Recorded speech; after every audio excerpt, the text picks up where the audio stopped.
Hey, it's Austin James. If you're like me, trying to live your best life while living with diabetes, you can relate to worrying if you're doing a good job managing your diabetes. I use the Freestyle Libre 3 Plus sensor to get real-time glucose readings and see the impact of every meal and activity to make better decisions. The Freestyle Libre 3 Plus sensor can help me live life with diabetes on my own terms, and it gives me more time for the things I love, like being a dad and a musician. Now this is progress. Learn more at freestylelibre.us. For prescription only. Safety info found at freestylelibre.us. Meaningless stuff. Why do we gift so much meaningless stuff? Tired of generic gifts and hollow trends? Shutterfly allows you to create meaningful photo gifts for your family and friends. Whether it's a cozy fleece blanket for grandma, a stunning canvas print for mom, or a mug to make dad smile. Enjoy 40% off with code MAKE40 at Shutterfly.com and make something meaningful this year. See site for more details. It's another Q&A edition of Optimal Health Daily, and I'm Dr. Neal Malik. Hey there, happy Friday, and welcome to another Q&A edition of Optimal Health Daily, where I answer your health questions related to fitness, diet and nutrition, and more. You send in the questions, and I answer them for you. Oh, and if you do send in a question, we'll give you a copy of our Optimal Living Daily workbook. I'll tell you how to send in a question at the end of the show, but for now, let's hear today's question as we optimize your life. Today's question came via email. Clint writes, Dr. Neal, I'm a 55-year-old man in pretty decent shape. I walk 2.5 to 3 miles every day and do a resistance workout 3 days a week for about 35 to 40 minutes. However, I've read so much about the importance of protein as I age. I want to keep or increase, if possible, my muscle tone, but I'm also susceptible to belly fat gain. It seems like a whey protein supplement is a great idea. But what would you recommend? Also, are there particular types or brands you can recommend? And finally, I'm leaning toward protein powders due to cost effectiveness as well as a higher protein to lower calorie ratio, but I don't want to spend too much money. Is there a more cost-effective way for a cheap guy to gain an extra 30 to 60 grams of daily protein without gaining too many calories or breaking the bank? Thanks so much.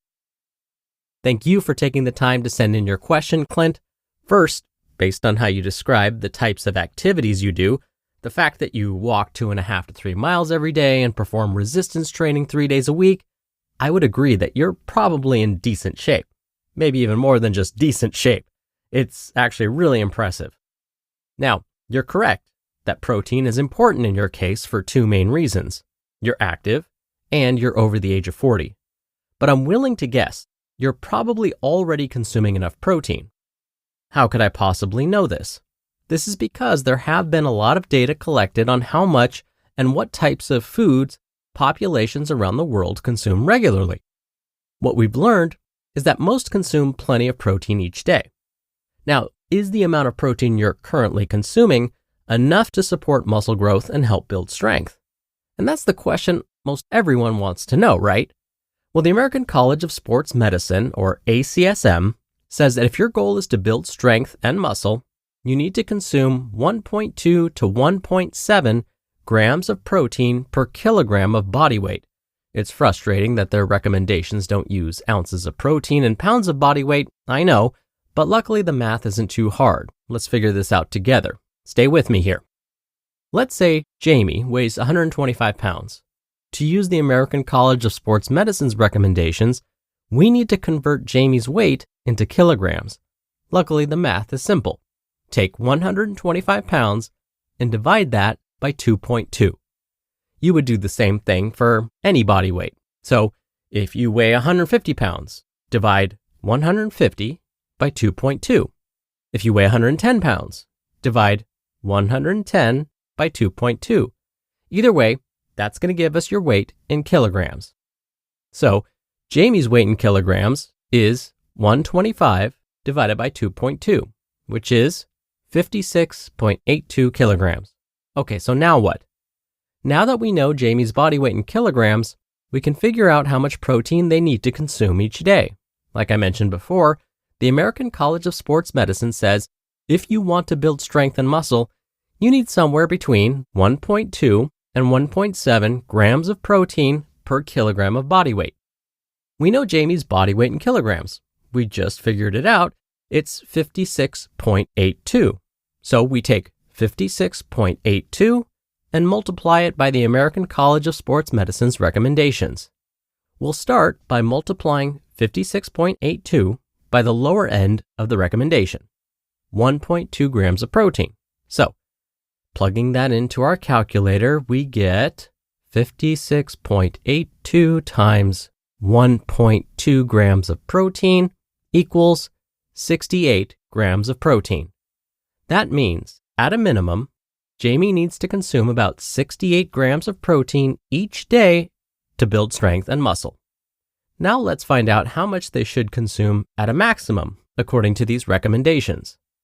We'll again take their body weight in kilograms, 56.82, and multiply that by 1.7. Remember, the recommendation said 1.2 to 1.7 grams of protein should be consumed each day, so now we're using the higher number.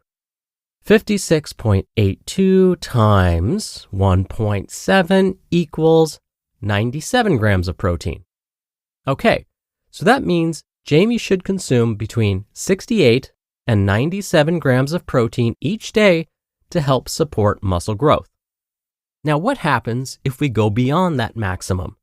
Well, as you mentioned, Clint, that can lead to excess belly fat gain. When we consume above and beyond what's recommended for any macronutrient, carbs, fats, or proteins, the body tends to store it as body fat. Okay, so how much is 68 to 97 grams of protein? How can we actually visualize that? Because for those of us in the States, we still don't know how to make sense of grams, so bear with us. So if we do the math, about 1/3 to 1/2 cup of cooked chicken, or about 3.5 ounces, would provide about 31 grams of protein.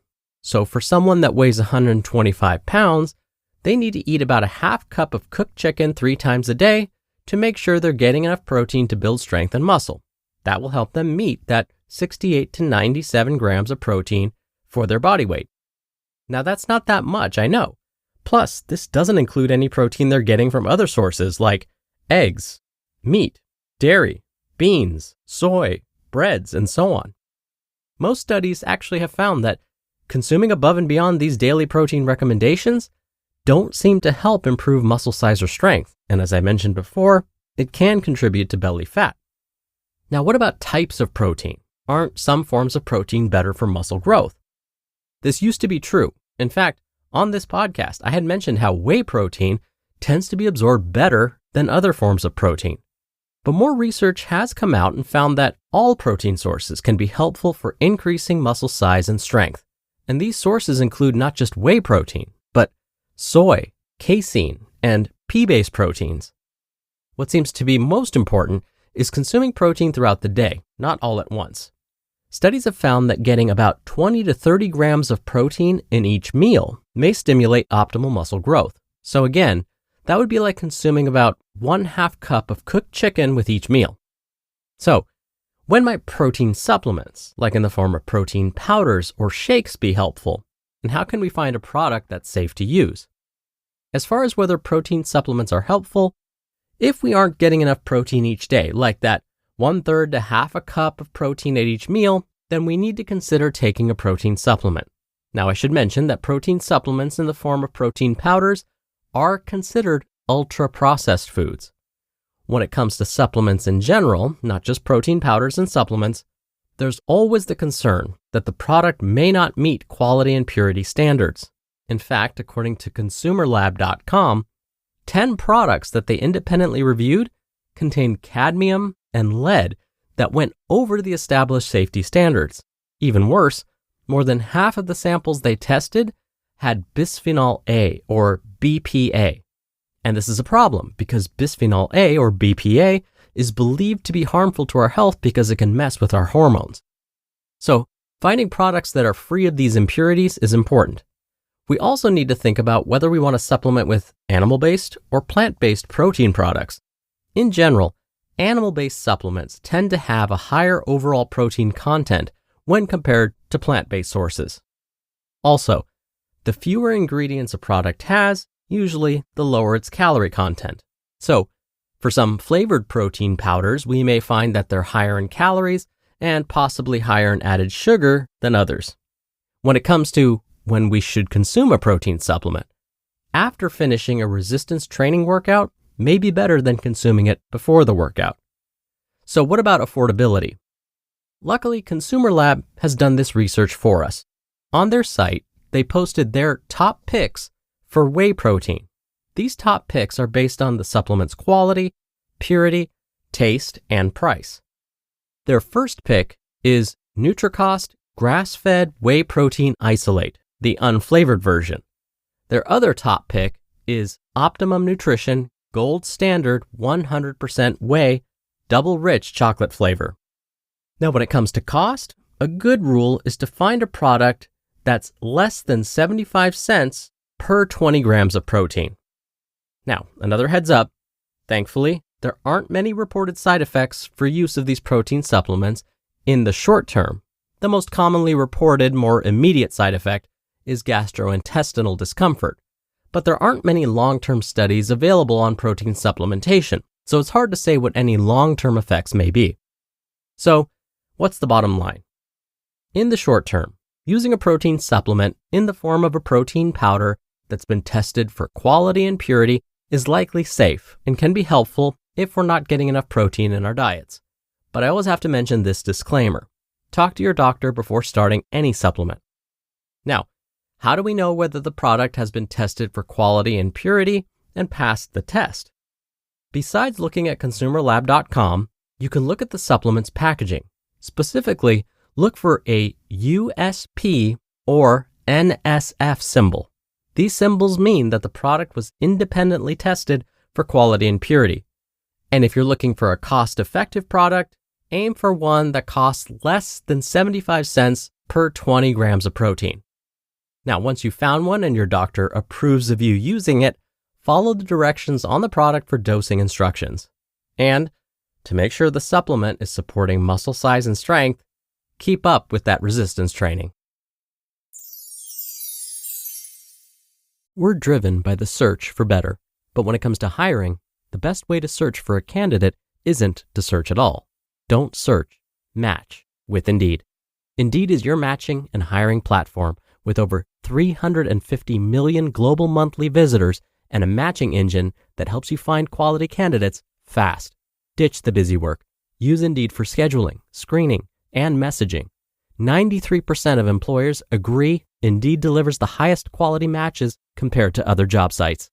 One of the things I love about Indeed is that it filters out incompatible applicants. So when you're hiring, the process is much faster, and you only have to consider applicants that are already likely to be a great fit. And listeners of this show will get a $75 sponsored job credit to get your jobs more visibility at Indeed.com/health. Just go to Indeed.com/health right now and support our show by saying you heard about Indeed on this podcast. Indeed.com/health. Terms and conditions apply. Need to hire? You need Indeed. Thank you again for taking the time to send in your question, Clint. Now, if you want a copy of our Optimal Living Daily Workbook, send in a question. You can email one to health@oldpodcast.com. Or if you want your voice on the show, come by oldpodcast.com/ask. Right on that page, you can record straight from your computer's microphone. It's really easy, and you can even play back your message and do retakes before sending it in. Or you can do it the old-fashioned way and call in your question. The number is 1-61-I-LOVE-OHD.